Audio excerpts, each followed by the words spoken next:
Ini tidak ada backing, tidak ada agenda jatuhkan Prabowo. Ini bukan soal Jokowi punya kekuatan, nggak ada. Yang punya kekuatan di Republik ini itu hanya satu, namanya Prabowo Subianto. Dia Presiden Republik Indonesia yang mengendalikan TNI, mengendalikan Polri, mengendalikan kekuatan partai politik. Jadi kalau dibilang ini agenda untuk menjatuhkan Prabowo, itu sebetulnya kacamata atau sudut pandang orang-orang yang mau cari muka sama Prabowo. Begitu. Jadi itu orang-orang yang mau cari muka sama Prabowo aja. Yang meyakinkan pada Prabowo ini agenda akan menjatuhkan Jokowi, Jokowi akan menjatuhkan Prabowo sekarang. Jokowi nggak punya apa-apa lagi. Di mana sejarah kekuasaan? Ada seorang mantan presiden yang mengendalikan pengusaha-pengusaha mafia? Tidak ada. Yang mengendalikan pengusaha-pengusaha mafia dan pengusaha-pengusaha mafia itu takut cuma pada satu orang. Siapa? Presiden yang berkuasa. Jadi nggak ada. Ini murni soal ketidakadilan. Presiden Prabowo harus melihat ini dalam kacamata ketidakadilan. Kenapa rakyat marah? Masa iya pajak anggota DPR dari gajinya dibayar negara? Masa iya dia punya tunjangan komunikasi, tunjangan perjalanan, tunjangan ini, tunjangan itu, sakit dibayar negara sekarang? Rakyat ini sudah susah kerja, gajinya dipotong negara. Untuk bayar gaji dia, pajak dia dibayar negara. Kan ya ini ketidakadilan. Apalagi yang buat orang marah? Wakil menteri-menteri yang dilarang jabat komisaris direksi BUMN ngejabat ganda, presiden ngangkat. Marah orang. Jadi ini sumber ketidakadilan. Ini bukan soal agenda siapa menjatuhkan siapa. Ya.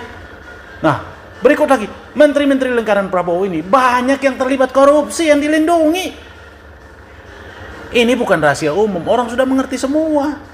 Jadi ini bukan agenda soal agenda orang menjatuhkan Prabowo, Gibran naik, gak ada urusan itu. Nggak ada. Jadi kita ini jangan dibodoh-bodohi urusan begituan. Presiden Prabowo pertama harus lakukan apa? Reshuffle orang-orang yang terduga korupsi itu, berhentikan. Antek-antek itu dihilangkan dari lingkaran istana. Kedua Presiden harus lakukan, hentikan itu direksi BUMN dari unsur pejabat negara. Udah, kembalikan BUMN secara profesional. Bubarin BUMN dari 1046 BUMN yang bermasalah itu, hanya 10 BUMN itu. Sisanya bubarin semua, direksi komisaris bubarin, kembalikan uang negara itu pada kas negara. Peruntukan untuk makmuran rakyat. Apalagi dilakukan presiden? Ya, bikin pemilu yang bersih. Supaya partai-partai ini jangan jual beli suara. Mereka ini suaranya naikin karena dia manipulasi semua. Ini problem kita. Presiden mau tidak? Kalau dia mau jadi pemimpin yang benar, pemimpin rakyat, pasti harus mau. Ya, jadikan istana itu sebagai pusat kekuasaan yang bertindak untuk kemakmuran kesejahteraan rakyat.